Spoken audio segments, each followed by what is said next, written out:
Today we might help thousands of people start smelling better and creating better Shopify stores at the same time. So in this video, I'm going to be showing you a really cool Shopify store called sniff.co. We discussed this store in a recent NetSphere podcast, but I wanted to dive deeper into it because I just absolutely fell in love with this brand.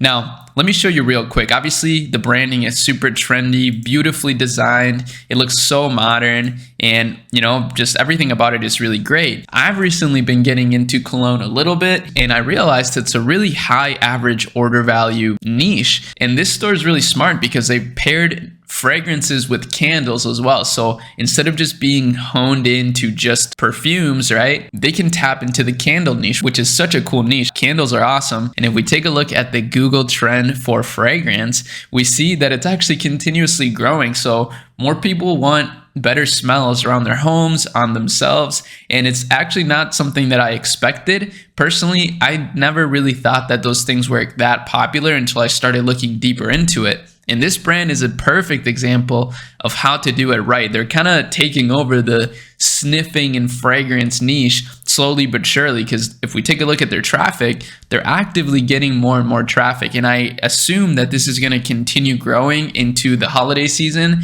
since fragrances tend to be a really good gift idea. And a lot of people gift these kinds of products. Now, they were founded in 2019, so they haven't been around for that long, and they were able to raise $4 million from private venture capitalist funds, and that's aside from all the revenue that they've probably generated. If we take a look at their social media profiles, they're actually pretty omnipresent. They're doing a lot of TikToks, a lot of Instagram Reels, and Reels seem to be what performs the best. So that's something to keep in mind, is that Reels get you so much more reach than a lot of pictures nowadays. So it's definitely something you need to take advantage of.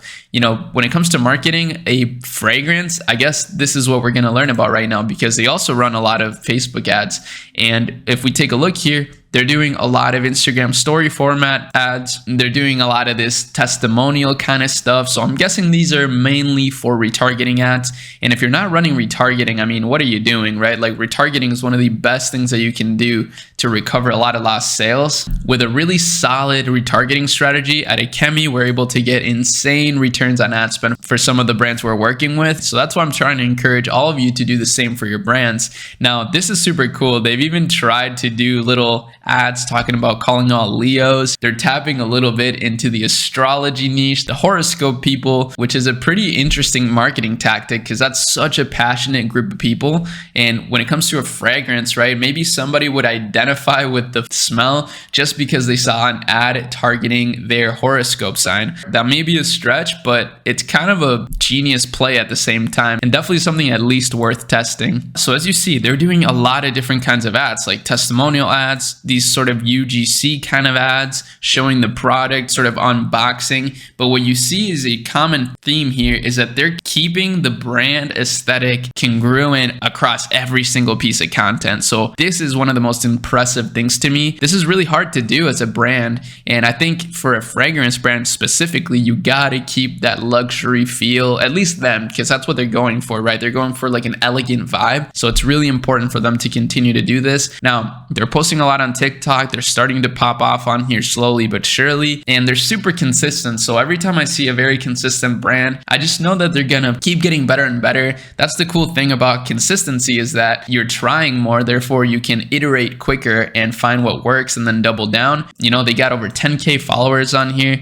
and then even Pinterest, they're starting to do stuff on here. So this is the definition of an omnipresent brand, which is, in my opinion, the best way to drive results. And it's not just my opinion. I got a lot of data to back that up. Omnipresent strategies work the best. That's why for Arie, we do Meta ads, TikTok ads, and Google, because together they form a really powerful trio. And again, this is such a cool niche. I never really thought about fragrances so much until I bought one and realized, man, these are kind of expensive, and you got to refill them. If you like a scent, you got to refill it at some point because you will run out. So it's a really nice recurring revenue model. And I think this is one of the best examples of a successful fragrance brand that isn't a designer brand and isn't a giant business. So hopefully this motivates you in some way to start your own thing. Maybe you create your own fragrances. Maybe you have a handmade angle angle here, right? A small business angle that you can tap into. But regardless, I really want to know what you guys think about this brand. Let me know in the comments and suggest any other brand you want me to review, or if you have any questions about a brand that you're starting. The comment section is the best place to put all those things, because I've seen that even if I don't have the answer to a question, we have other people in our community that will answer. So it's pretty dope. I love our community, but that's about it. That's all I wanted to show you today. I'll see you in my next video. Peace.